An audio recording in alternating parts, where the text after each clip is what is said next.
የእግዚአብሔር ምሕረት እንደ አንድ አገር የታሰሩ ሰዎችን የሆነ ዓመት ባልጠብቆ ይቅር እንደማለት አይደለም። ብዙዎቻችን የእግዚአብሔር እጅ እንዲገለጥልን እንፈልጋለን። ጳውሎስ ግን ቸርነትና ምሕረቱ በተገለጠ ጊዜ መኪና መቀየራቸው ለሕይወታቸው ደስታና ሰላም ካላመጣላቸው መቀየር የቀረው ብዙ ሰዎች እንባቸው እግዚአብሔር የሚያሳምነው ይመስላቸዋል። በራሳችን መቆማችን፣ ማንባታችን፣ ማልቀሳችን፣ መጾማችን፣ መመጽወታችን የእግዚአብሔርን ቸርነት አይስብም።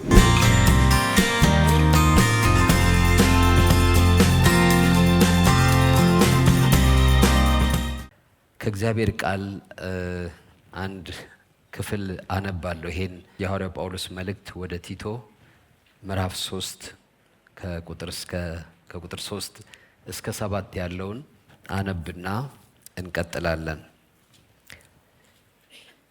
እኛ ደግሞ አስቀድመን የማናስተውል ነበርንና የማንታዘዝ፣ የምንስት፣ ለምኞትና ለልዩ ልዩ ተድላ እንደ ባሪያዎች የምንገዛ፣ በክፋትና በምቀኝነት የምንኖር፣ የምንጣላ፣ እርስ በርሳችን የምንጠላላ ነበርን። ነገር ግን የመድኃኒታችን የእግዚአብሔር ቸርነትና ሰውን መውደዱ በተገለጠ ጊዜ እንደ ምሕረቱ መጠን ለአዲስ ልደት በሚሆነው መታጠብና በመንፈስ ቅዱስ በመታደስ አዳንን እንጂ እኛ ስላደረግነው በጽድቅ ስለነበረው ሥራ አይደለም። ያን መንፈስም በጸጋው ጸድቀን በዘላለም ሕይወት ተስፋ ወራሾች እንድንሆን በመድኃኒታችን በኢየሱስ ክርስቶስ በእኛ ላይ አትርፎ አፈሰሰው ይላል። ጌታ ስሙ የተባረከ ይሁን።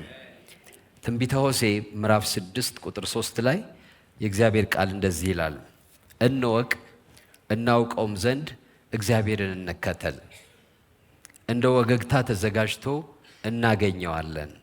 ወገግታ የሌሊቱ ጨለማ ሲያልፍ ጠዋት ማየት የምንናፍቀው ሁላችንም የምንደሰትበት ብርሃን ነው። እናውቀው ዘንድ ወደ እግዚአብሔር ስንመለስ፣ እንከተለው ዘንድ ስንወስን እግዚአብሔር አምላክ ስላለፈው ጥፋታችን ሊቀጣን፣ ስላለፈው ጥፋታችን ሊመልስልን ዳኛ ሆኖ ሳይሆን የተዘጋጀ መልካም አባት ሆኖ እናገኘዋለን። ቀጥሎ እንደዚህ ይላል፣ እንደ ዝናብም ምድርንም እንደሚያጠጣ እንደ መጨረሻ ዝናብ ይመጣል ይላል። እኛ ወደ እግዚአብሔር ስንመለስ የእግዚአብሔር መመለስ ምድርን እንደሚያጠጣ እንደ መጨረሻ ዝናብ፣ ኃይለኛው የክረምት ዝናብ ማለት ነው። የእግዚአብሔር መገኘት እና የእግዚአብሔር ሕልውና በእውነት ወደ እርሱ ለሚመለሱ እንደ መጨረሻ ዝናብ ሆኖ ይመጣል ይላል ነቢዩ። ሐዋርያ ጳውሎስ ቲቶ ላይ ቅድም ባነበብኩት ቲቶ ምዕራፍ 3 ቁጥር 3 ላይ የማናቸውንም ከእግዚአብሔር ውጭ የሆነ ሰው ሕይወት እውነታ ምንም አይነት ነገር ሳይቀባ በግልጽ ይናገራል። ራሱንም ጨምሮ እኛ ደግሞ አስቀድመን የማናስተውል ነበርን ይላል። ምንም ሳያመቻምች፣ ምንም አይነት ጣፋጭ የሆነ ቃላትን ሳይጨምርበት ፊት ለፊት የማንታዘዝ፣ የምንስት፣ ለምኞትና ለልዩ ልዩ ተድላ እንደ ባሪያዎች የምንገዛ፣ በክፋትና በምቀኝነት የምንኖር፣ የምንጣላ፣ እርስ በርሳችን የምንጠላላ ነበርን ይላል። ይህ እንግዲህ ማንኛውም ክርስቶስን ያላገኘ ሰው የቀደመ ሕይወት ታሪክ ነው። በዚህ ጉባኤ ያለን ጌታንም ያገኘን ሰዎች ጌታን ከማግኘታችን በፊት ከተዘረዘሩት ነገሮች አብዛኛዎቹ የሚመለከቱን ናቸው። እኛ ደግሞ አስቀድመን የማናስተውል ነበርን ይላል። አለማስተዋል እንደ መጽሐፍ ቅዱስ አነጋገር የእግዚአብሔርን መንገድ አለማወቅ፣ እግዚአብሔርን አለማወቅ ነው። እግዚአብሔርን ማወቅ የጥበብ ሁሉ መጀመሪያ ነው። እግዚአብሔርን መፍራት የጥበብ ሁሉ መጀመሪያ ነው። እግዚአብሔርን ማወቅ ይላል መጽሐፍ ቅዱስ ማስተዋል ነው ይላል። ስለዚህ የማናስተውል ነበርን ማለት ከየት እንደመጣን ወዴት እንደምንሄድ ማን እንዳመጣን ማን እንደሚወስደን ሙሉ ግንዛቤ የሌለን የእግዚአብሔርን መንገድና ፈቃድ የማናውቅ ለማወቅም ግድ የማይለን ሰዎች ነበርን። ዛሬም ምናልባት በእኛ መካከል ስለ እግዚአብሔር መንገድና ስለ እግዚአብሔር ፈቃድ ብዙም ግድ የማይለን ሰዎች ካለን አሁን እግዚአብሔር ወደዛ እንድንመለስ ይፈልጋል። ሁለተኛው አለመታዘዝ ነው። ማለትም ለእግዚአብሔር ስልጣን እና ለእግዚአብሔር ፈቃድ እምቢተኞች ነበርን። ለስልጣኑ ለመገዛት እምቢተኞች ነበርን። የራሳችን ፈቃድና ምኞት እንጂ የምንፈጽመው አምላክ ምን ይላል በዚህ ጉዳይ የእግዚአብሔር ፈቃድ ምንድነው ብለን ለስልጣኑና ለፈቃዱ የማንገዛ ነበርን። ሌላው የምንታለል ነበርን ይላል። በገዛ ምኞታችን በዓለም ተስበን የወደድነውን ነገር አይናችን ያየውን ጆሮአችን የሰማውን እና ደስ ያሰኘን ነገር ሁሉ የሚያታልለን የሚስበን ሰዎች ነበርን። በምኞትና በተድላ ታስረን ደግሞ ባሪያዎች ነበርን። በነገራችን ላይ ይሄ በዚህ ዓለም ያሉ ሰዎች ሁሉ ቀንበር ነው፣ ባርነት ነው። ለምኞትና ለተድላ ባሪያ ያልሆኑ በጣም ጥቂቶች ናቸው። ስልጣንም ክብርም ገንዘብም መጨረሻው ምኞቱ ምንድነው? ተድላና ደስታ ነው። እና ለተድላና ለደስታ ባሪያዎች ነበርን። ሌላው በክፋት በምቀኝነት በጥል የምንኖር ግንኙነታችን ሁሉ የተበላሸ ልጅ ከአባቱ ከወላጁ፣ ባልና ሚስት እርስ በርሳቸው፣ ጎረቤት ከጎረቤቱ፣ ሰው ከሰው ጋር፣ ሰው ከራሱም ጋር ሳይቀር የሚጣላና የሚጠላላ ነው። ጳውሎስ ሲገልጸው እንዲህ አይነት ሰዎች ነበርን ይላል። እንዲህ አይነቱ ህይወት ለሰው ልጅ እኔ ሲገባኝ የህይወት ሌሊት ነው፣ ጨለማ ህይወት ነው። ወደ እግዚአብሔር ስንመለስ ግን እግዚአብሔር የማለዳ ንጋት ሆኖ ያገኘናል።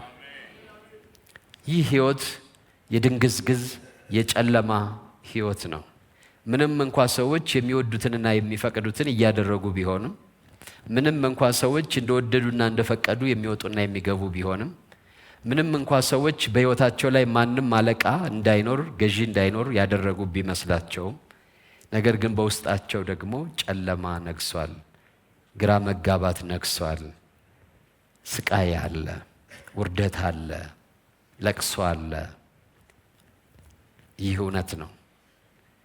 መጽሐፍ ቅዱስ ይሄን ሁሉ የሚያደርጉ ሰዎች በሌሊት ያደርጉታል ይላል። ህይወታቸው የሌሊት ህይወት ነው። እንደምታውቁት ይህ ከሌሊት ህይወት አውጥቶ በህይወታችን ንጋት የሚሰጠው እግዚአብሔር ብቻ ነው። መቼን ልናውቀው ስንፈቅድ እናውቀው ዘንድ እግዚአብሔርን ስንከተል እርሱ እንደወገግታ ተዘጋጅቶ እናገኘዋለን። ሊቀጣን እንደተቆጣ አለቃ ወይም ዳኛ ወይም ፈራጅ ሳይሆን ምንም እንኳን ብናጠፋ፣ ምንም እንኳን ለተድላና ለምኞት ስንገዛ ይኖርን ብንሆን፣ ምንም እንኳን ለሱ ስልጣንና ጌትነት እጅ ያልሰጠን እውቅና ያልሰጠን ሰዎች ብንሆንም ወስነን እናውቀው ዘንድ ወደ እርሱ ስንመለስ፣ ወስነን እንከተለው ዘንድ ወደ እርሱ ስንመጣ እግዚአብሔር አምላክ በፈገግታ ይቀበለናል። ያን ጊዜ የህይወታችን ሌሊቶች ይሰበራሉ። የህይወታችን ሌሊት የሚሰብረው የእግዚአብሔር ምህረት ነው። የእግዚአብሔር ምህረት የሰውን ልጅ የህይወት ጨለማ ይሰብርለታል። ለዛ ነው ሰቆቃወ ኤርምያስ ላይ ምዕራፍ 3 ቁጥር 22 ላይ ያልጠፋነው ከእግዚአብሔር ምህረት የተነሳ ነው፣ ርኅራኄው አያልቅምና። ያልጠፋነው ከእግዚአብሔር ምህረት የተነሳ ነው። የቆየ ነው፣ የሰነበት ነው። በክፉ መንገዳችን፣ በክፉ ምኞታችን፣ በክፉ ፍላጎታችን እና መሸታችን እየተመላለስን እንኳን ጥፋት ያላጋጠመን፣ እንደ ክፋታችን ያልሆነብን፣ እንደ አመጻችን ያልተደረገብን ከእግዚአብሔር ምሕረት የተነሳ ነው። ርኅራኄው አያልቅምና ይልና ማለዳ ማለዳ አዲስ ነው ታማኝነትህ ብዙ ነው ይላል። ሕይወትን የሚያድስ የእግዚአብሔር ምሕረት ነው። አዲስ ጅማሬን በሰው ሕይወት የሚያመጣ የእግዚአብሔር ርኅራኄ ነው። ርኅራኄው የተመላለስንባቸውን የሞኝነት ዘመናት፣ የተመላለስንባቸውን የአመፅ ዘመናት፣ ያለመታዘዝ ዘመናት፣ የተመላለስንባቸውን ለኃጢአትና ለርኩሰት ባሪያ ሆነን የኖርንበትን ዘመን እንዲያበቃና አዲስ ሕይወት በሕይወታችን እንዲጀምር ያደርገዋል። የእግዚአብሔር ምሕረት እና ቸርነት በሕይወታችን ሲገለጥ ርዕሴም እሱ ነው። የእግዚአብሔር ምሕረትና ሞገስ ወይም ጸጋ ወይም ቸርነት በሕይወት መገለጥ ነው። የእግዚአብሔር ምሕረት ሲገለጥ እዚሁ ላይ ቀጥሎ ቅድም የተናገረው ጳውሎስ አለ። ነገር ግን የመድኃኒታችን የእግዚአብሔር ቸርነትና ሰውን መውደዱ በተገለጠ ጊዜ ይላል። በጣም ልብ የሚነካ ቃል ነው። እንደዚህ አይነት ክፉ ሰዎች ሳለን፣ እንደዚህ አይነት አመፀኞች ሳለን፣ ነገር ግን የመድኃኒታችን የእግዚአብሔር ቸርነትና ሰውን መውደዱ በተገለጠ ጊዜ፣ የእግዚአብሔር ቸርነትና ሰውን መውደድ በተገለጠ ጊዜ፣ ቸርነት ወይም ሰውን መውደድ የሚሉት ሁለቱ ቃላቶች የእግዚአብሔርን ልብ፣ የእግዚአብሔርን ማንነት የሚገልጡ ናቸው። ዛሬ ብዙ ሰዎች ወደ እግዚአብሔር መቅረብ አይፈልጉም። ግን ይሄ አምላክ በራሱ ቃል በመጽሐፍ ቅዱስ ሲናገር ቸርና ሰውን ወዳጅ ነው። ወደ እኔ ተመለሱ ያለው እግዚአብሔር ወደ ወዳጃቸው ነው።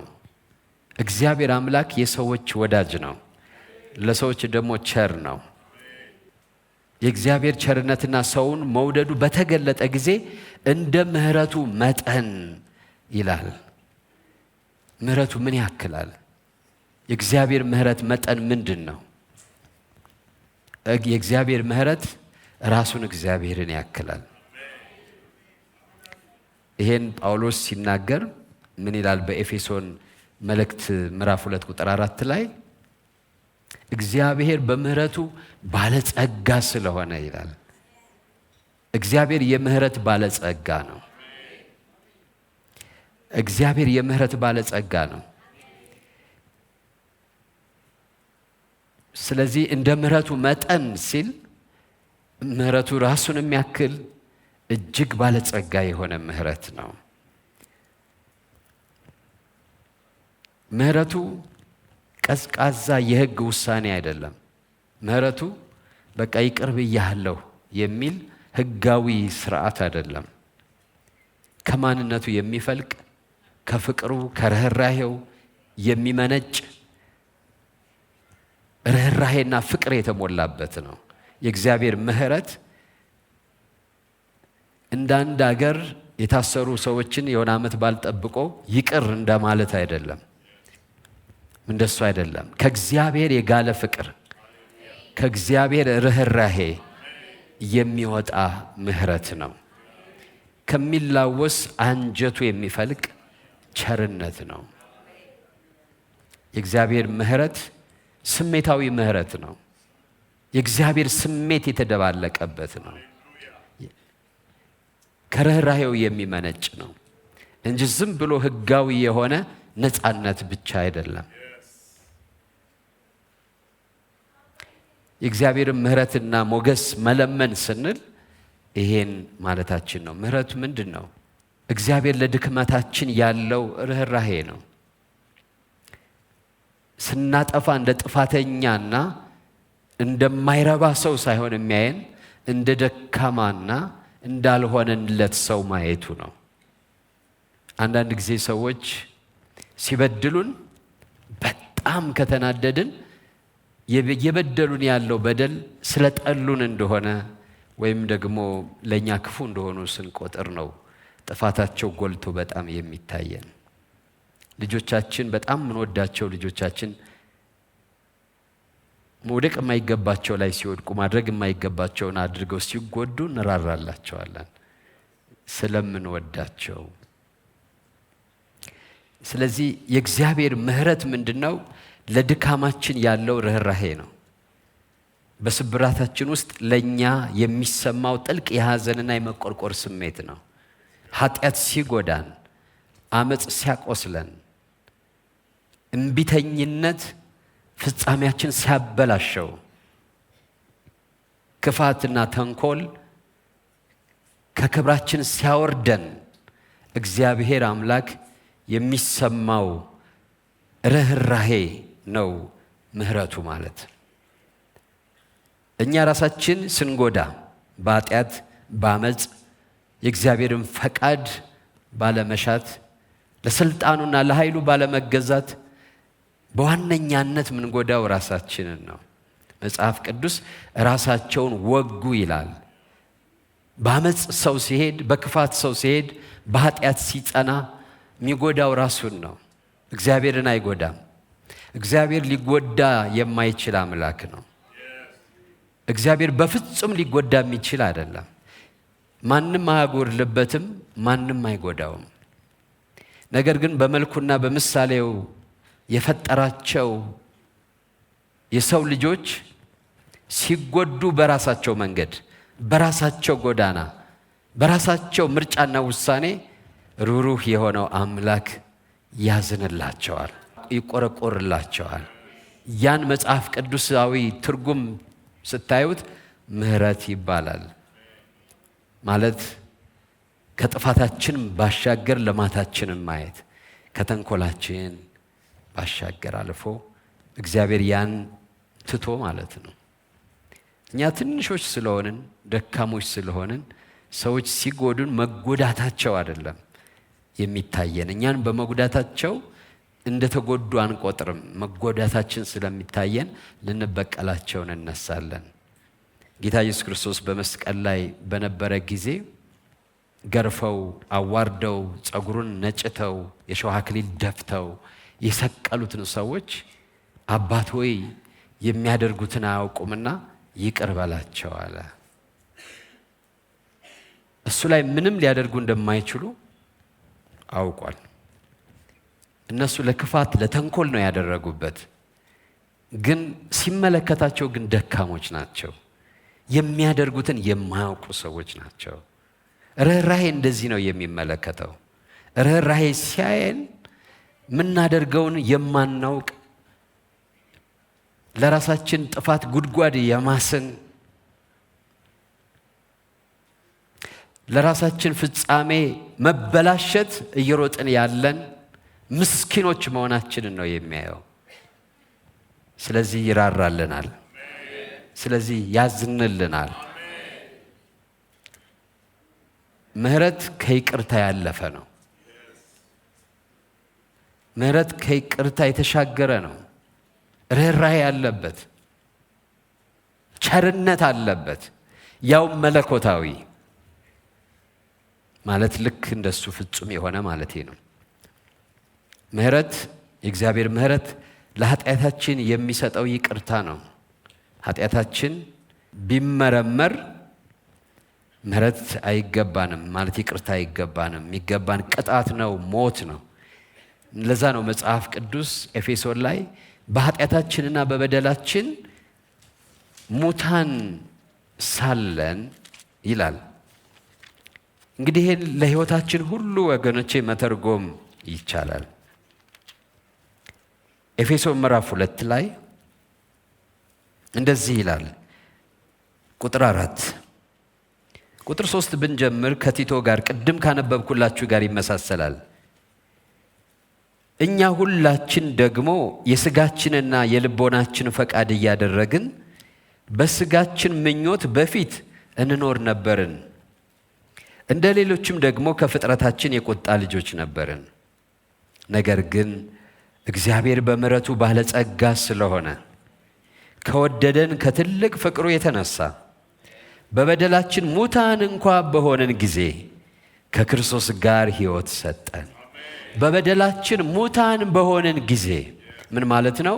በበደላችን ምክንያት ቅጣት የሚገባን፣ ውርደት የሚገባን፣ ሞት የሚገባን ሆነን ሳለን እንግዲህ ምህረት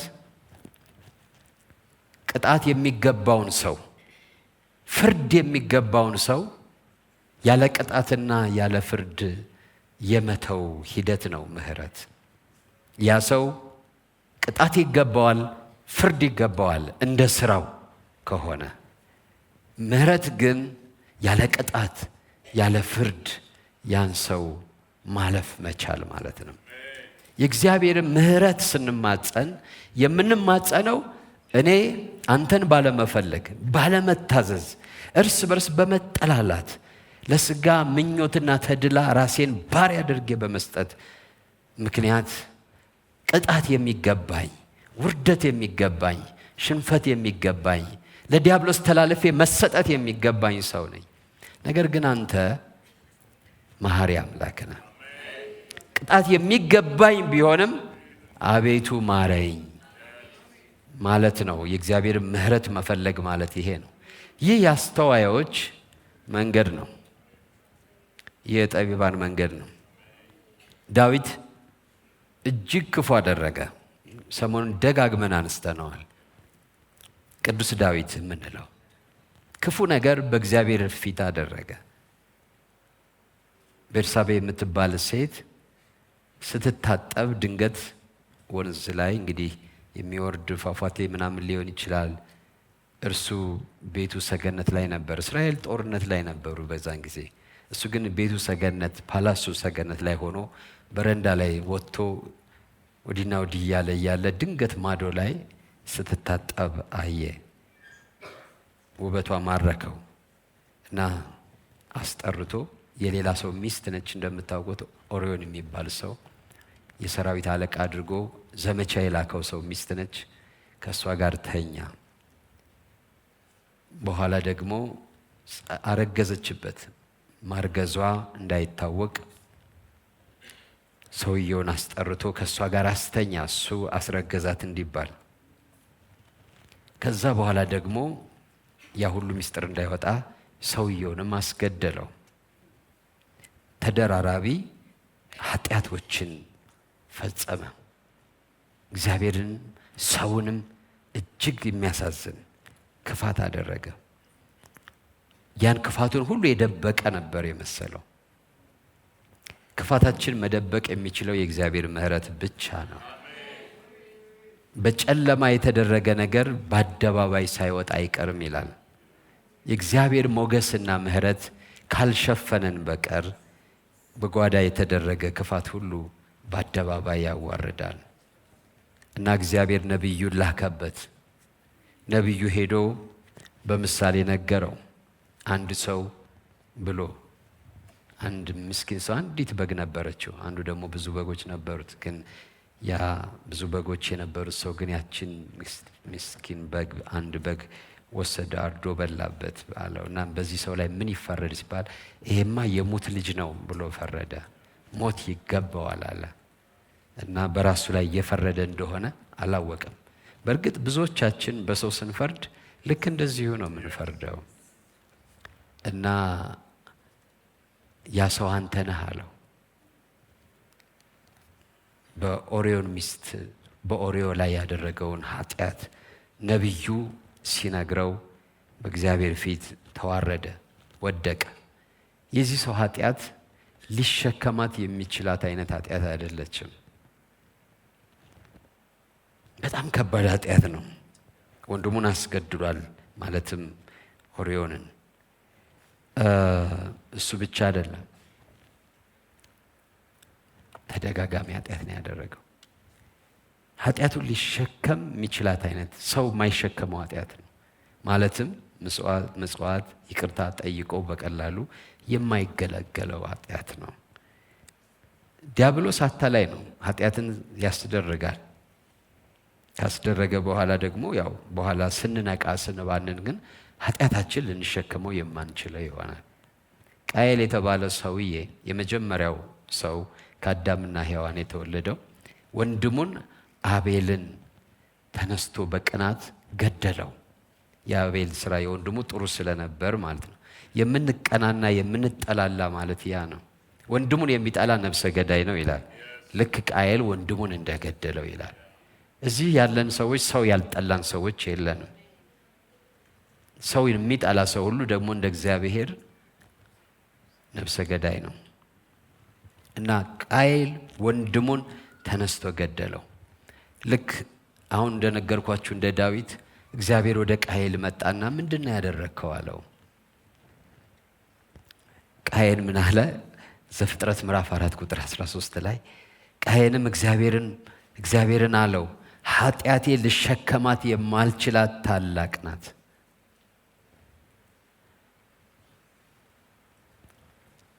ኃጢአቴ ልሸከማት የማልችላት ታላቅ ናት። የኃጢአቱን ታላቅነት አውቋል። እርሱ ሊሸከማት የማይችላት ኃጢአት መሆኑን ተረድቷል። ታዲያ ማን ይሸከምለት? የዳዊትና የቃየል ልዩነት እዚህ ላይ ነው። ቃየል ወዲያውኑ መልሱ ምንድነው? እነሆ ዛሬ ከምድር ፊት እሰደዳለሁ፣ ከፊት እሰወራለሁ፣ በምድር ላይ ኮብላይና ተቅበዝባዥ እሆናለሁ፣ የሚያገኘኝ ሁሉ ይገለኛል ብሎ ከእግዚአብሔር ፊት ወጣ ይላል። ከእግዚአብሔር መገኘት ከእግዚአብሔር ኃይል ወጣ። ኃጢአተኝነቱን አወቀ። ኃጢአቱን ሊሸከመው የማይችለው ለኃጢአቱ ዕዳ መክፈል የማይችል ኃጢአቱ ከሱ ሸክም በላይ የሆነ እንደሆነ ተረዳ እና በቃ ቅበዘበዛለሁ፣ ከዛሬ ጀምሮ ያገኘ ሁሉ ይገለኛል ብሎ ከእግዚአብሔር ወጥቶ ሄደ። በሕይወቱ ዘመን ሁሉ ተቀዝባዥ ሆነ። ዳዊት ግን እግዚአብሔርን የሚያውቅ ሰው ነበር እና በእግዚአብሔር ፊት ወደቀ። ዓይኑን ወደ እግዚአብሔር አነሳ። አዎ ኃጢአቴ ልሸከማት የማልችላት ናት። ነገር ግን እግዚአብሔር ባለ ብዙ ምሕረት እና ቸርነት ነው፣ አምላክ ነው። እንዲህ ያለ ዳዊት አቤቱ እንደ ቸርነት መጠን ማረኝ። መዝሙር 51 ቁጥር 1 አቤቱ እንደ ቸርነት መጠን ማረኝ፣ እንደ ምሕረት ብዛት መተላለፌን ደምስስ አለ። የእግዚአብሔር ምሕረት ብዛት የእርሱም መተላለፍ ብዛት መደምሰስ እንደሚችል አመነ። በእግዚአብሔር ምሕረት ተማመነ። ኃጢአቱ እጅግ ታላቅ ናት። ቃየል እንዳለው ነው፣ ሊሸከመው የማይችለው ነው። ግን ከቃየል የሚለየው ዳዊት በምንድን ነው ብትሉ እግዚአብሔር ቸር፣ መሐሪ፣ ይቅር ባይ መሆኑን ያወቀ ሰው ነበረ። ስንቶቻችንን እግዚአብሔር ቸር፣ መሐሪ፣ ይቅር ባይ መሆኑን የምናውቅና ዓይናችን ከኛ አንስተን ቸርና መሐሪ የሆነው ጌታ ላይ የምናደርግ? ዳዊት የእግዚአብሔር ምሕረት ተማጸነ። ዳዊት የእግዚአብሔርን ቸርነት ተማጸነ። አቤቱ አለ እንደ ቸርነትህ መጠን፣ ቸርነትህ የኔን በደል መሸፈን የማይችል ምሕረትህ እኔን ይቅር ማለት የማይችል ይህን ትልቅ የሆነውን ኃጢአቴን ትልቅ የሆነውን በደሌን መደምሰስ የማይችል ከሆነ ምንም ማድረግ አልችልም። ግን እንደ ምሕረት መጠን በደሌን ይቅር በለኝ አለ። የእግዚአብሔር ምሕረት የርኅራኄው መገለጫ ነው። ርኅራኄው ደግሞ ዘላለማዊ ነው። የእግዚአብሔር ምሕረት የርኅራኄው መገለጫ ነው። according to the multitude of thy tender mercy እጅግ እንደበዛው ምሕረት መጠን ኃጢአቱን አላቃለለውም። በደሌ ብዙ ነው አለ። ግን ያንተ ቸርነት ደግሞ ያንተ ምሕረት እጅግ ብዙ ነው። በዚህ ሳምንት ይሄን እየተማጸንን ነው። ምክንያቱም የእግዚአብሔር ምሕረት ወደ ሕይወታችን ሲመጣ ቅድም እንዳልኩት ሌሊታችንን ንጋት ያደርገዋል። የእግዚአብሔር ምሕረት ለዚህ ነው ማለዳ ማለዳ የተባለው። የእግዚአብሔር ምሕረት የሰው ልጅ የሕይወት ማለዳ ነው። አዲስ ጅማሬ፣ አዲስ ተስፋ፣ አዲስ ሕይወት የሚሰጠው የእግዚአብሔር ምሕረት ነው። ለዚህ ነው ቲቶ ላይ በኃጢአታችንና በበደላችን ምክንያት እንደዚህ ባለ ሕይወታችን ምክንያት ክፉዎች የነበርን ብንሆንም አለ፣ ነገር ግን የመድኃኒታችን የእግዚአብሔር ቸርነትና ሰውን መውደዱ በተገለጠ ጊዜ እግዚአብሔር ሆይ ማረኝ የምንለው ምሕረቱ እንዲገለጥልን ነው። የእግዚአብሔር ምሕረት ሲገለጥ ጨለማውን ብርሃን ያደርጋል። እንደ ምሕረቱ መጠን ለአዲስ ልደት በሚሆን መታጠብና በመንፈስ ቅዱስ መታደስ አዳነን። የእግዚአብሔር ምሕረት ያድናል። የእግዚአብሔር ምሕረት በሰው ሕይወት ውስጥ ታምራት ያደርጋል። እግዚአብሔር ያን ሰው በምሕረት ሲመለከተው፣ በርኅራኄ ሲያየው፣ እግዚአብሔር በቸርነት አንድን ሰው ሲመለከት፣ በርኅራኄ አንድ ሰው ሲያይ በደሉን ይቅር ይላል፣ መተላለፉን ይቅር ይላል። ስለዚህ ሰው ምንድነው መማጸን ያለበት? እግዚአብሔርን። እግዚአብሔር በምሕረት እንዲያየው መማጸን አለበት። ለምን? ከእግዚአብሔር እጅ ስጠኝ ብለን ለምንጮኸው ነገር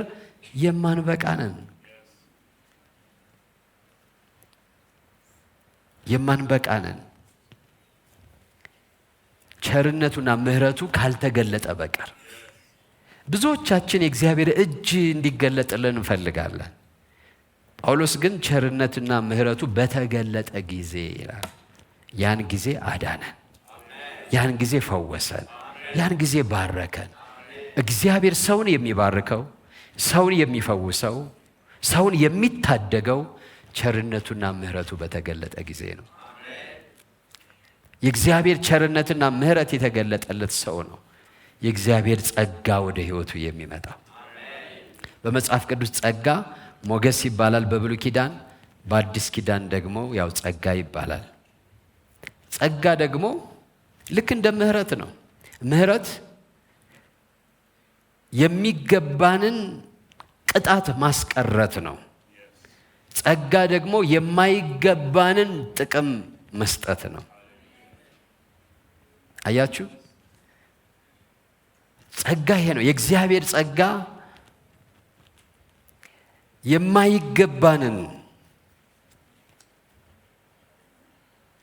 የማይገባንን የእግዚአብሔር ምሕረት የሚገባንን ቅጣት ማስቀረት መቻል ነው። በርኅራኄው ምክንያት የእግዚአብሔር ጸጋ ደግሞ የማይገባንን ክብር፣ የማይገባንን ሀብት፣ የማይገባንን ኃይል ለኛ እንዲሰጥ መፍቀዱ ነው። ለዚህ ነው የእግዚአብሔር ሞገስ ወይም ጸጋና ምሕረት የሰው ልጅ መማጸን ያለበት። ለምን ብትሉ ለእግዚአብሔር ሀብት የተገባ ሰው የለም። ለእግዚአብሔር ክብር የተገባ ሰው የለም። ለሞት የተገባነን፣ ለቅጣት የተገባነን፣ ለመከራና ስቃይ የተገባነን። ለምን? ኃጢአተኞች ስለሆነን። ነገር ግን እግዚአብሔር አምላክ በምሕረቱ ይሄን አስቀርቶ በጸጋው ደግሞ ቸርነትና ምሕረት እንዲበዛልን ያደርጋል። ጌታ ስሙ የተባረከ ይሁን። ለዚህ ነው ጸሎታችን እግዚአብሔር ሆይ ምሕረትህንና ጸጋህን እማጸናለሁ ማለት ያለው። ዕብራውያን ምዕራፍ 4 ቁጥር 16 ላይ ምሕረትን እንድናገኝ በሚያስፈልገን ጊዜ የሚረዳንን ጸጋ እንድንቀበል ወደ ጸጋው ዙፋን በእምነት እንቅረብ ይላል።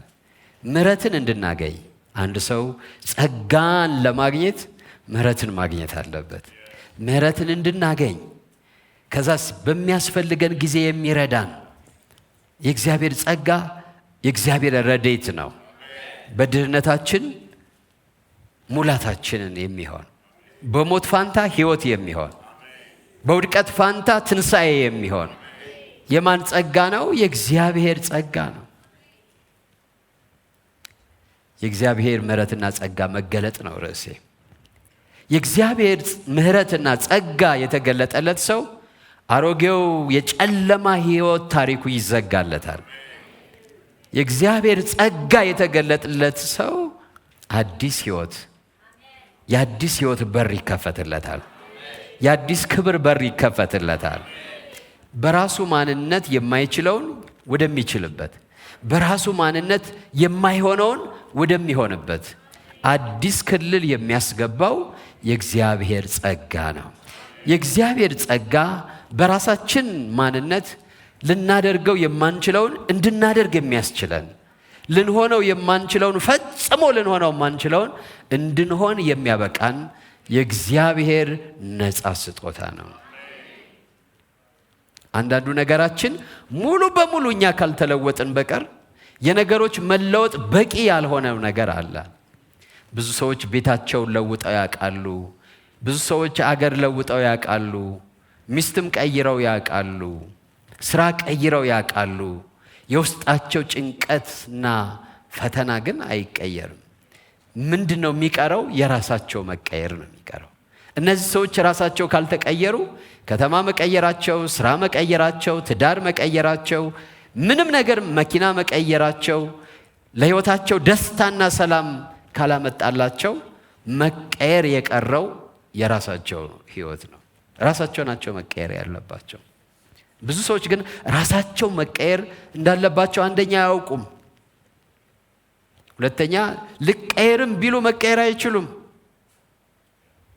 የእግዚአብሔር ጸጋ ግን ይሄን መቀየር የማይችለውን ሰው ይቀይረዋል።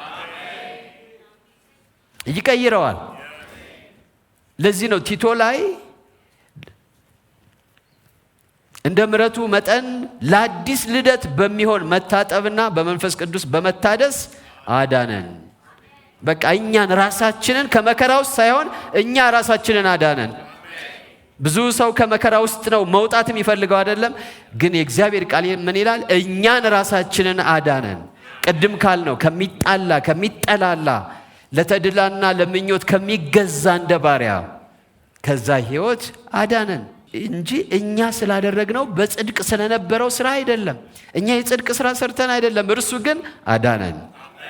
ይቀጥልና ያን መንፈስ አለ በጸጋው ጸድቀን በዘላለም ህይወት ተስፋ ወራሾች እንድንሆን፣ በጸጋው ጸድቀን በዘላለም ህይወት ተስፋ ወራሾች እንድንሆን በመድኃኒታችን በኢየሱስ ክርስቶስ በእኛ ላይ አትርፎ አፈሰሰዋል። ክብር ለጌታ ይሁን። አያችሁ፣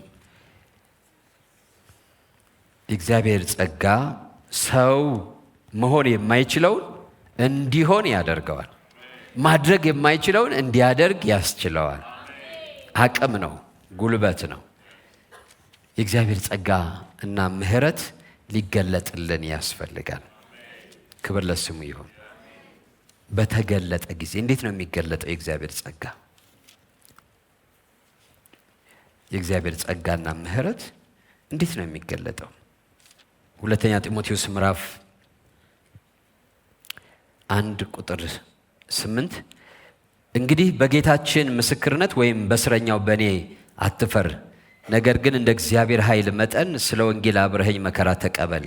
ያዳነን በቅዱስ አጠራር የጠራን እግዚአብሔር ነውና፣ ይህም እንደ ራሱ ሐሳብ እና ጸጋ መጠን ነው እንጂ እንደ ስራችን መጠን አይደለም። ስራችን መጥፎ ነው። ስለዚህ ያዳነን ስራችን ጥሩ ሆኖ እንደ ስራችን መጠን አይደለም፣ እንደ እግዚአብሔር ጸጋ መጠን ነው እንጂ ይላል። ይህም ጸጋ ከዘላለም ዘመናት በፊት በክርስቶስ ኢየሱስ ተሰጠን። ይህ ቅድም ያልነው የሰውን አሉታዊ ህይወት ወደ አዎንታዊ ህይወት፣ እርኩስ ህይወት ወደ ተቀደሰ ህይወት፣ የሞተ ህይወት ሕያው ወደ ሆነ ህይወት፣ ጨለማ ህይወት ወደ ብርሃን ህይወት የሚቀይረው የእግዚአብሔር ጸጋ፣ ይህ ጸጋ ከዘላለም ዘመናት በፊት በክርስቶስ ኢየሱስ ተሰጠን። ለሰው ልጆች ከዘላለም ዘመናት በፊት የተሰጠ ጸጋ ነው። ከዘላለም ዘመናት በፊት ተሰጥቷል ለሰው ልጆች። አሁን ግን በመድኃኒታችን በኢየሱስ ክርስቶስ መገለጥ ታይቷል። ከዘላለም ዘመናት በፊት ይሰጥ እንጂ አሁን ተግባራዊ የሆነው የሰው ልጆች የራሳቸው የሚያደርጉት ያን ጸጋ በጌታችን በኢየሱስ ክርስቶስ ነው ይላል። እግዚአብሔር ምሕረቱንና ጸጋውን የሰጠው ለእኛ እንዲሰጠን ለልጁ ለኢየሱስ ክርስቶስ ነው። ኢየሱስ ክርስቶስ ከሰማይ ሰማያት ሲወርድ ከቅድስት ድንግል ማርያም ሲወለድ የእግዚአብሔርን ርኅራኄና ምሕረትና ቸርነት ይዞልን መጥቷል። ዮሐንስ በወንጌሉ ምዕራፍ 1 ላይ በሙሴ ሕግ ተሰጥቶ ነበር ይላል። ሕግ ማለት ላጠፋው ጥፋት ማለት ነው። በጥርስ ፋንታ ጥርስ፣ በዓይን ፋንታ ዓይን ማለት ነው። ወንድሙን ጨርቃም ብሎ የሚሳደብ የገሃነም እሳት ፍርድ ይገባዋል የሚል ማለት ነው። አትመኝ፣ ከተመኘ ገሃነም ትገባለህ የሚል ነው። በሙሴ ይሄ ሕግ ተሰጥቶ ነበረ። ይሄ ፍርድ ተሰጥቶ ነበረ። ነገር ግን ከዘላለም ዘመናት በፊት እግዚአብሔር ያዘጋጀው ጸጋና ምሕረት ግን በክርስቶስ ኢየሱስ ሆነ ይላል። ሙሴ ለእስራኤላውያን ይሄን ሕግ ከሲና ተራራ በጽላት ተቀበለላቸው። ጌታችን መድኃኒታችን ኢየሱስ ክርስቶስ ደግሞ በቀራንዮ ተራራ ይሄን ጸጋና ምሕረት በመስቀል ላይ ሆኖ ተቀብሎልናል። ዛሬ የእግዚአብሔር ምሕረትና የእግዚአብሔር ጸጋ የሚገለጠው ለነማን ነው? ማለት በደለኞች ሆነው ኃጢአተኞች ሆነው ክፉዎች ሆነው ሳለ የእግዚአብሔር ርኅራኄና ምሕረት የሚገለጠው ለማን ነው? ስለ እነሱ ኃጢአት እንዲሰቀል እንዲታረድ የላከውን ኢየሱስ ክርስቶስን ለተቀበሉ ነው።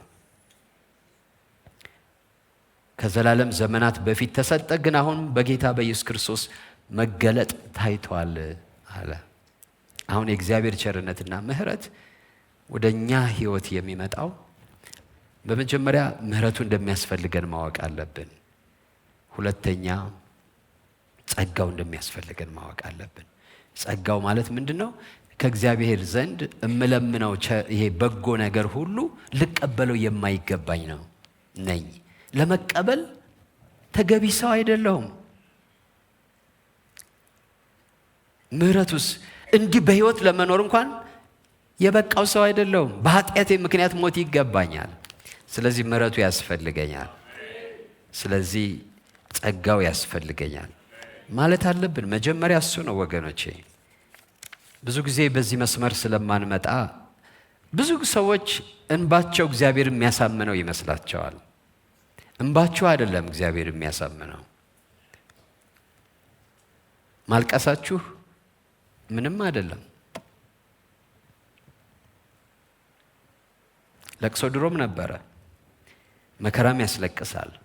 ለቅሷችን ሳይሆን እግዚአብሔርን እንዲያደርግልን የሚያስገድደው የራሱ ርኅራኄ ነው። ራራልኝ ነው ማለት ያለብን። እኔ ኃጢአተኛ ነኝ፣ ኃጢአቴን ይቅር በለኝ። ከዛስ እኔ ድሃ ነኝ፣ ጸጋ ያስፈልገኛል። መጽደቅ የማልችል ሰው ነኝ፣ በጸጋ ጸድቀኝ። መዳን የማልችል ሰው ነኝ፣ በጸጋ ድነኝ። መኖር የማልችል ሰው ነኝ፣ በጸጋ ኖረኝ። ይሄን የመጣብኝን ጦርነት ማሸነፍ ማልችል ሰው ነኝ፣ በጸጋ አሸንፍልኝ። እግዚአብሔር በቂ ጸጋ አለው ለድካማችን ሁሉ።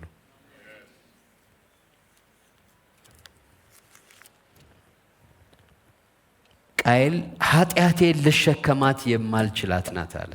እውነት ነው። ማናችንም ኃጢአታችንን መሸከም አንችልም። ግን እግዚአብሔር በቸርነቱና በምሕረቱ ብዛት ኃጢአታችን የሚሸከምልን አዘጋጅቶልናል። እኛ መሸከም አንችልም። የኛ የኃጢአትን ዕዳ አንችለው። ሞኞች አትሆኑ። በሃይማኖት በስርዓት የኃጢአትን ዕዳ መሸፈን አይቻልም። እና ቃየል ትክክል ነው። ትክክል ያልሆነው በቃ ልሸከመው ስለማልችል ራራልኝ ማረኝ ማለት ነው ያቃተው። እግዚአብሔር ከዘመናት በኋላ ግን ልጁን ኢየሱስ ክርስቶስን ኃጢአታችን እንዲሸከም ልኮታል። ትልቁ የምስራች ይሄ ነው። ክብር ለጌታ ይሁን። ኃጢአታችን የሚሸከም ተገኝቶልናል። ዛሬ ኃጢአቴን ልሸከማት አልችልም፣ ተስፋ የለኝም ብለን ተስፋ እንዳንቆርጥ የሚሸከምልንን ጌታ እግዚአብሔር አብ ልኮልናል። የሁላችንን በደል በእርሱ ላይ አኖረ። ከምን የተነሳ? ከርኅራኄ የተነሳ ራራልን። የእግዚአብሔር ርኅራኄ ግድ አለው። ስለዚህ ቅጣታችን የሚቀጣ በደላችንን የሚቀበል ሸክማችንን የሚሸከም አድርጎ ልጁን ኢየሱስ ክርስቶስን ላከው። ኢየሱስ ክርስቶስ ሁለት ነገር ነው ያደረገልን። መጥቶ በመስቀል ላይ የኛ ልንሸከማት የማንችላትን ኃጢአት ተሸክሞልን ሞተልን። ደግሞ ሕግ ሊሰጠን የማይችለውን ጸጋና ምሕረት ደግሞ ሰጠን። ጌታ ስሙ የተባረከ ይሁን። ስለዚህ እያንዳንዳችን በየጸሎት ጊዜያችን ወደ እግዚአብሔር በምንመጣ ጊዜ ሁሉ በዚህ መስመር መምጣት አለብን። ባለፈው ጠቅሼዋለሁ። በማርቆስ ወንጌል ምዕራፍ 9 ላይ የሚገኘው አይነ ስውሩ በርጤሜዎስ ይሄ ምስጢር የገባው ሰው ነበር። ጌታ አይነ ስውር ነው፣ ሊለምን ተቀምጧል እና ሰው ሁሉ ግርግር ይላል። ኢየሱስ ሲሄድ እንደዛ ነው። ምክንያቱም የደከመውን የሚያበረታ፣ የታወረውን አይኑን የሚከፍት፣ የተራበውን የሚመግብ፣ ኃጢአተኛውን ይቅር የሚል ሰው ስለነበረ ሰው በጣም ይከተለዋል። እና ጌታ ኢየሱስ ክርስቶስ ሲመጣ ግርግር ተፈጥሯል መንገድ ላይ። ምንድነው ብሎ ጠየቀ። ሲጠይቅ የናዝሬቱ ኢየሱስ እያለፈ ነው አሉት። እና እሱ ወሬውን ሰምቷል፣ ዝናውን ሰምቷል። ይህ የናዝሬቱ ኢየሱስ የምህረትና የጸጋ ባላደራ ነው፣ ስቲወርድ ነው። ጸጋንና ምህረትን ተሸክሞ የመጣ ነው። ሰዎች ከደዌያቸውና ከመከራቸው ከስቃያቸውና ከውርደታቸው እንዲፈወሱ እግዚአብሔር አብ የላከው ነው። የሰዎችን ኃጢአት ለማስተሰረይ ስልጣን ያለው ነው። እና ሰምቷል ከዛ በፊት ያን እና ወዲያውኑ ጮኸ። ምን ብሎ ነው የጮኸው? አይነ ስውር ነው፣ ፈውሰኝ እንዳያድርገኝ ብሎ አይደለም የጮኸው። ያንተ ምህረት is equal to healing። ምህረት ከፈውስ ጋር እኩል ነው። ምህረት ከበረከት ጋር እኩል ነው። ምህረት ከሙላት ጋር እኩል ነው። ከማርከኝ እፈወሳለሁ፣ ከማርከኝ ባረካለሁ፣ ከማርከኝ እድናለሁ፣ ከማርከኝ ደስተኛ ሆናለሁ። የሚያስፈልገኝ ያንተ ምህረት ነው። እና ጮኸ። የዳዊት ልጅ ሆይ ማረኝ ብሎ ጮኸ፣ አጥብቆ ጮኸ።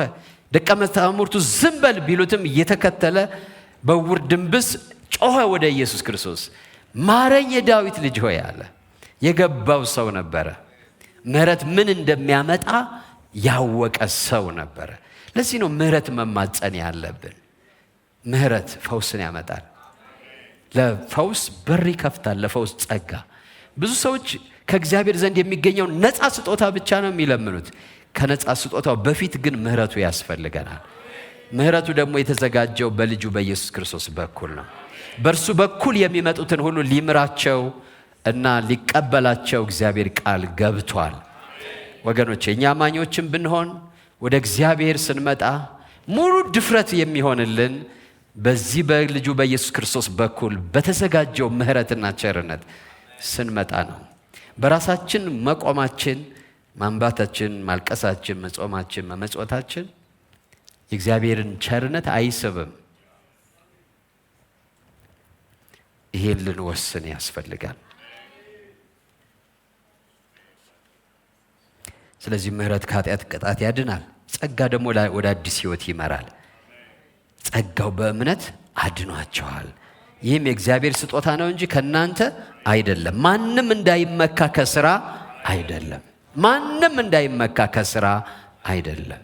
ይህ የእግዚአብሔር ስጦታ ነው። ጸጋው በእምነት ምን ብሏቸዋል? አድኗቸዋል።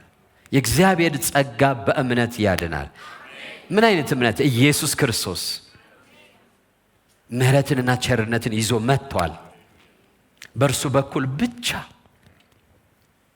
የእግዚአብሔር ምህረት ማግኘት እችላለሁ ብለን ስናምን እግዚአብሔር ስሙ የተባረከ ይሁን። ዛሬ ስንጸልይ የታመማችሁ ሰዎች እግዚአብሔር ይፈውሳቸዋል። የታሰራችሁ ይፈታቸዋል። በመናገራችሁ ብዛት ግን አይደለም፣ ወይም በእንባችሁ ብዛት አይደለም። ምን አለ? ከኃጢአታችሁ እየመለሰ እንዲያድናችሁ ላከው አለ። እግዚአብሔር የሚያድነን የሚታደገን ከኃጢአት እየመለሰ ነው። ዝም ብሎ በረከት የለም። ወደ እግዚአብሔር በመመለስ ነው በረከት ያለው። ወደ እግዚአብሔር በመመለስ ነው የህይወት ትርጉም ያለው። ወደ እግዚአብሔር በመመለስ ነው ብርሃን ያለው። ወደ እግዚአብሔር በመመለስ ነው የእግዚአብሔር ርህራሄና ፍቅርን ማግኘት የሚቻለው። እግዚአብሔር ሰውን የሚባርከው እየመለሰ ነው የሚባርከው። ካልተመለስን አንባረክም። እኔ ኃጢአት አላደረኩም አትበሉ። እኔ አልበደልኩም አትበሉ። እኔ ምን ሰርቻለሁ? ሰው አልገደልኩ አትበሉ። የምትመጡት ወደ ፍጹምና ንጹህ ወደሆነ ቅዱስ ወደሆነ አምላክ ነው። እንደሱ ቅዱስ ናችሁ? እንደሱ ንጹህ ናችሁ? ባንዱ የሚተላለፍ በሁሉ ተላልፏል ይላል እግዚአብሔር ቃል። በሕግ ባንዱ የሚተላለፍ አትመኝ የሚለውን የሚያደርግ አትግደል የሚለውንም አድርጓል ይላል ያዕቆብ ላይ። የእግዚአብሔር ቃል አትመኝ ይላል። አይቶ ከተመኘ እንደገደለም ይቆጠራል። 10ቱን ትእዛዛት እንዳፈረሰ ነው የሚቆጠረው። ስለዚህ ኃጢአተኛ አይደለሁም ማለት የሚችል ሰው የለም። ባንዱ ሕግ የሚበድል በሁሉ በድሏል፣ ባንዱ የሚተላለፍ በሁሉ ተላልፏል። ስለዚህ ምንድነው ያለው መውጫ? የእግዚአብሔር ምሕረት ነው። ምንድነው ያለው መውጫ? የእግዚአብሔር ጸጋ ነው። ያ ጸጋና ምሕረት ደግሞ በክርስቶስ ኢየሱስ ለሚታመኑ፣ ለሚያምኑ፣ ለሚደገፉ የተሰጠ ነው። እንዲህ ከሆነ የሰማይ ደጅ ተከፍቷል። በኢየሱስ ክርስቶስ በኩል የሰማይ ደጅ ተከፍቷል። ጸሎታችን ይሰማል፣ አምልኳችን ያረጋል። የብዙ አማኞች ልንገራችሁ፣ ጸሎት አይደመጥም፣ አምልኮ አያርግም። በራሳችን ስለምንቆም እኛ ጌታን የመቀበል ቀን ነው ያቆምነው ብዙዎቻችን። ከዛ በኋላ ይህ የጸጋ መንገድ፣ ይህ የምሕረት መንገድ ረስተነዋል። ግን በየዕለቱ ያስፈልገናል። ሰቆቃወ ኤርምያስ ላይ ቅድም ያነበብነው ማለዳ ማለዳ አዲስ ነው የሚለው ቃል ታማኝነቱ ብዙ ነው ይላል። ታማኝነት ማለት ይሄን መዝሙር እየዘመረ ያለው የቃል ኪዳን ሰው ነው። አያችሁ፣ አንድ ቀን ቃል ኪዳን ገብቶ ማቆም አይደለም። የቃል ኪዳን ሰው ነው። ከእግዚአብሔር ጋር ቃል ኪዳን ያለው ሰው ነው። ታማኝነቱ ብዙ ነው ማለት ለምሕረትና ለይቅርታ የገባው ኪዳን ታማኝነት ማለት ነው።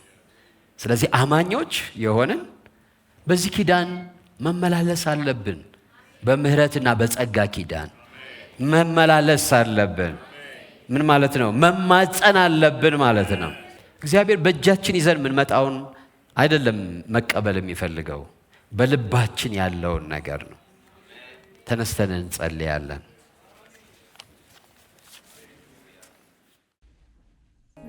ጌታ ኢየሱስን የግል አዳኛችሁ አድርጋችሁ ያልተቀበላችሁ ቀጥሎ ያለውን ጸሎት ከኔ ጋር በመጸለይ ወደ ሕይወታችሁ እንዲገባ፣ አሮጌው ታሪካችሁ እንዲያቆም፣ አዲስ ጅማሬ በሕይወታችሁ እንዲጀምር ማድረግ ትችላላችሁ። አሁን ይሄን አብረን እንጸልይ። እኔ የምለውን በማለት ኢየሱስን ወደ ሕይወታችሁ ጋብዙት። እግዚአብሔር አምላክ ሆይ ዛሬ ወደ አንተ ስለጠራኸኝ አመሰግንሃለሁ። እግዚአብሔር ሆይ እኔ ኃጢአተኛ ነኝ፣ ኃጢአቴን ይቅር በለኝ፣ መተላለፌን ደምስስልኝ። ክቡር በሆነው በልጅ በኢየሱስ ክርስቶስ ደም ከኃጢአቴ ሁሉ አንጻኝ። እግዚአብሔር ሆይ ዓለምን፣ ሰይጣንን፣ ሥራውን ክጃለሁ። ጌታ ኢየሱስ ክርስቶስን የሕይወቴ አዳኝና ጌታ አድርጌ ተቀብያለሁ። ኢየሱስ ክርስቶስ ከሙታን እንደተነሳ በልቤ አምናለሁ። ጌታም እንደሆነ በአፌ መሰክራለሁ። እግዚአብሔር ሆይ ስለተቀበልከኝ አመሰግንሃለሁ። አሁን ልጅህ ነኝ። ይህን ዕድል ስለሰጠኸኝ አመሰግንሃለሁ። አሜን፣ አሜን፣ አሜን።